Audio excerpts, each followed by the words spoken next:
Today we visit the winners from the last national race from Chateauroux. The winner with the all birds is Team Hooymans West Flanders with the new loft manager Christophe. This is the winning hen,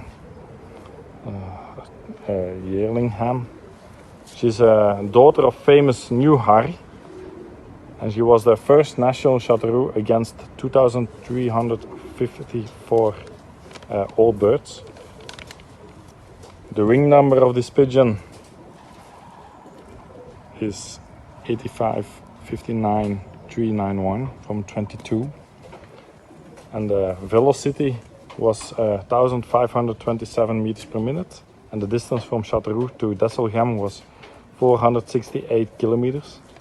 So it's a special hen from a special breeder, and for the new loft manager Christophe, is a first national victory in a few months, so it's special.